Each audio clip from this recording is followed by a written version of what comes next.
Namaste, salam sejahtera bagi kita semua. Perkenalkan, nama saya Ahmad Kurniawan dengan NIM 12125120002 dari Prodi Ilmu Komunikasi Universitas Indonesia Membangun. Dalam kesempatan kali ini, izinkan saya memaparkan materi dengan judul Penggunaan Psikologi Komunikasi dalam Sahabat Inaba, dalam kehidupan manusia, komunikasi memegang peranan yang sangat penting. Melalui komunikasi, kita membangun hubungan, menyampaikan ide, mengungkapkan perasaan, dan membentuk persepsi sosial. Namun, seringkali komunikasi gagal mencapai tujuannya, bukan karena pesan yang disampaikan salah, melainkan karena tidak adanya pemahaman terhadap aspek psikologis dari pihak yang terlibat dalam proses tersebut. Disinilah peran komunikasi menjadi sangat relevan. Psikologi komunikasi mempelajari bagaimana cara mental, emosional, dan kepribadian seorang mempengaruhi cara ia berkomunikasi, baik dalam menyampaikan maupun menerima pesan. Sahabat Inaba, definisi dalam psikologi komunikasi. Secara etimologis, kata psikologi berasal dari bahasa Yunani yang artinya jiwa dan logos yang artinya ilmu. Sementara itu, komunikasi berasal dari kata Latin communicare yang berarti membuat suatu menjadi milik bersama.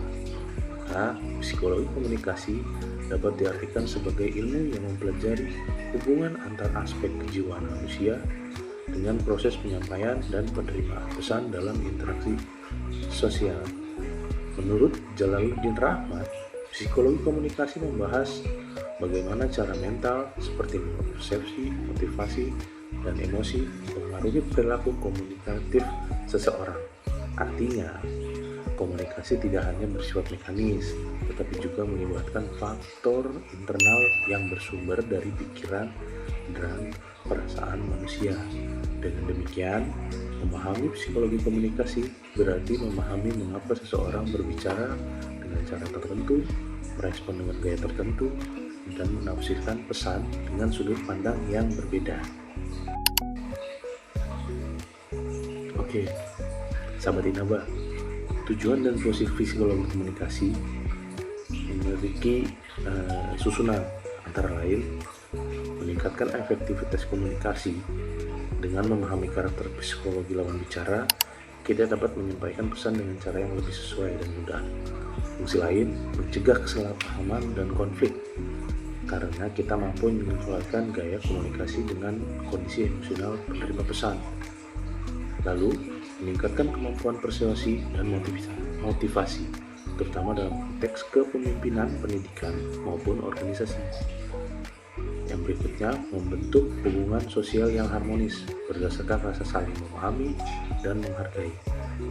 Yang terakhir, membantu individu memahami diri sendiri, khususnya dalam mengenali emosi dan pola komunikasi yang ia miliki. Dengan kata lain, psikologi komunikasi menjadi fondasi bagi terciptanya komunikasi yang tidak hanya efisien tapi juga manusiawi. Sahabat Inaba, psikologi komunikasi bukan hanya konsep teoritis, tetapi sangat dekat dengan realitas kehidupan kita.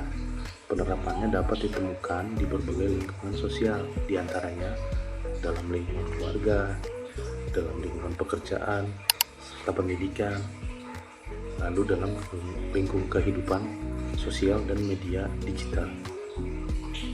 Dalam lingkungan keluarga adalah tempat pertama di mana seorang belajar berkomunikasi. Orang tua yang memahami psikologi komunikasi akan memperlakukan anak dengan memperhatikan aspek emosional.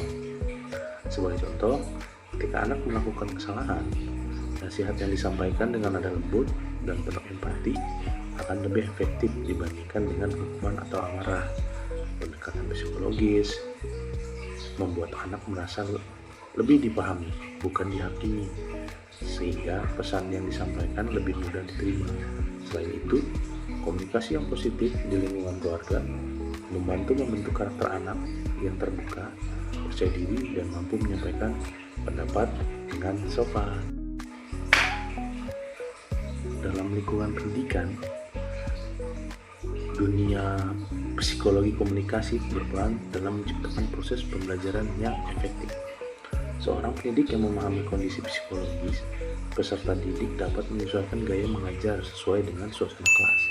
Misalnya, ketika peserta didik terlihat bosan atau tidak fokus, guru dapat mengubah pendekatan menjadi lebih interaktif agar perhatian mereka kembali terpusat.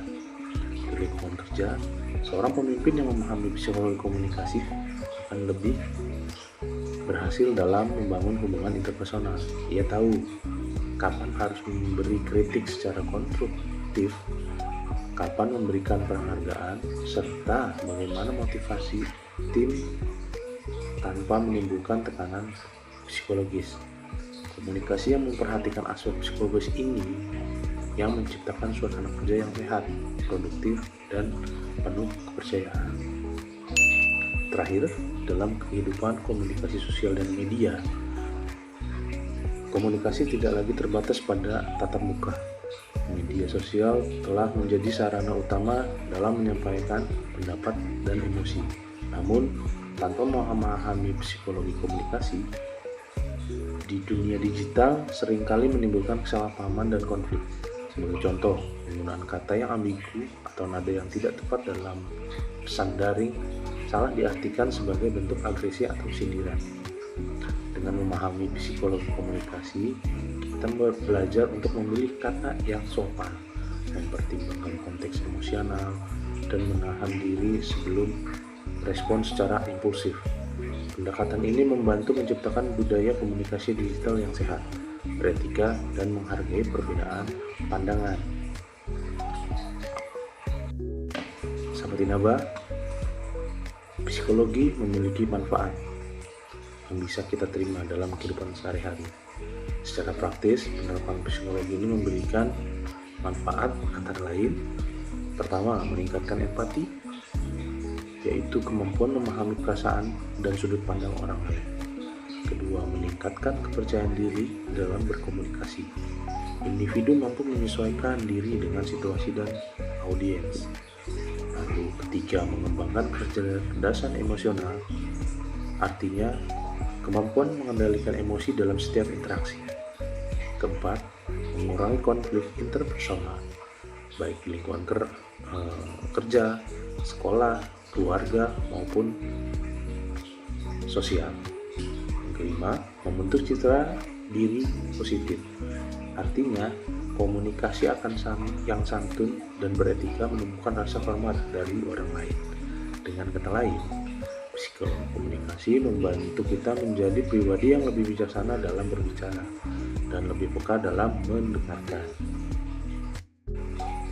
Oke sahabat Inaba, dari pembahasan ini dapat disimpulkan bahwa psikologi komunikasi merupakan kunci utama dalam membangun komunikasi yang efektif dan bermakna. Komunikasi bukan hanya soal menyampaikan pesan, melainkan juga tentang memahami aspek kejiwaan di balik pesan tersebut. Melalui penerapan psikologi komunikasi, kita belajar untuk berbicara dengan empati, mendengarkan dengan perhatian, dan menyampaikan gaya komunikasi dengan kondisi lawan bicara. Hal ini tidak hanya meningkatkan efektivitas komunikasi, tetapi juga memperkuat hubungan sosial di berbagai konteks kehidupan. Oleh karena itu, di era modern yang serba cepat dan penuh dinamika, kemampuan memahami psikologi komunikasi menjadi sangat penting. Ia bukan sekedar keterampilan interpersonal, tetapi juga bentuk kecerdasan emosional yang menentukan kualitas hubungan antar manusia. Oke sahabat Inaba, semoga melalui pemahaman ini, sahabat Inaba semua dapat menjadi komunikator yang cerdas, emosional, beretika dalam berbicara, dan bijaksana dalam menyampaikan pesan. Demikian pemaparan saya mengenai penggunaan psikologi komunikasi dalam kehidupan sehari-hari. Semoga informasi ini dapat berguna di kehidupan sahabat Inaba semua. Terima kasih sudah menonton. Jangan lupa untuk selalu support Prodi Ilmu Komunikasi Universitas Indonesia Membangun. Assalamualaikum warahmatullahi wabarakatuh.